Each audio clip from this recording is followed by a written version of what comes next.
जय श्री कृष्ण। राधे राधे। अब हम 8वें अध्याय का महात्म्य पढ़ेंगे। अर्थ 8वें अध्याय का महात्म्य। श्री नारायण जी बोले, हे लक्ष्मी, दक्षिण देश नर्मदा नदी के तट पर एक नगर है। उसमें सुशर्मा नामक एक बड़ा धनवान विप्र रहता था। एक दिन उसने एक संत से पूछा, ऋषि जी मेरी संतान नहीं है। तब ऋषिवर ने कहा, तू अश्वमेध यज्ञ कर, बकरा देवी को चढ़ा, देवी तुझको पुत्र देवेगी।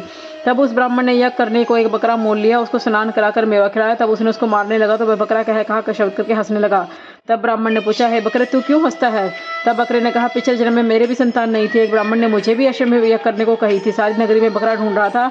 बकरा हाथ में लगा, ढूंढते ढूंढते बकरी का बच्चा दूध चूस रहा था। उस बच्चे समेत बकरी को मोल ले लिया। जब उस बकरी के स्तन से छुड़ाकर यज्ञ करते लगा, तब बकरी बोली, अरे ब्राह्मण, तू ब्राह्मण नहीं जो मेरे पुत्र को होम देने लगा है, तू महापापी है।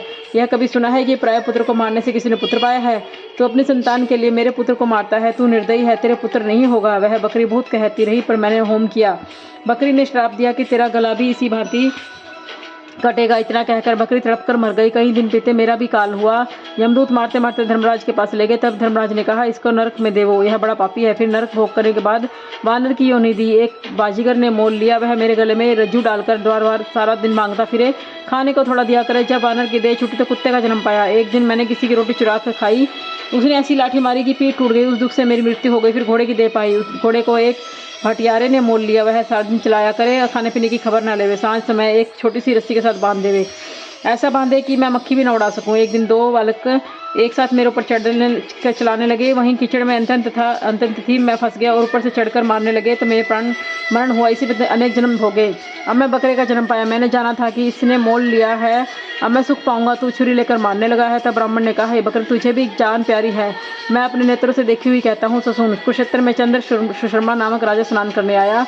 उसने ब्राह्मण से कहा, है ग्रहण में कौन सा दान करूं? उसने कहा, राजन, काले पुरुष का दान कर। तब राजा ने काले घोड़े का पुरुष बनवाया, काले लोहे का पुरुष बनाया, नेत्रों को लाल जड़वा सोने का भूषण पहनाकर तैयार किया। वह काला पुरुष कहकर हंसने लगा। राजा डर गया, यह कोई बड़ा अवगुण है जो लोहे का पुरुष हंसा है।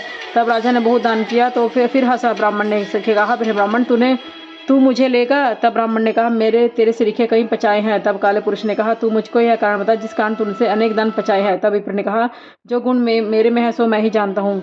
तब वह काला पुरुष कहकर फट गया और उसमें से एक कालिका की मूर्ति निकल आई। तब विप्र ने गीता जी के 8वें अध्याय का पाठ किया। सो उस कालिका की मूर्ति से ने सुनकर देह पलटी।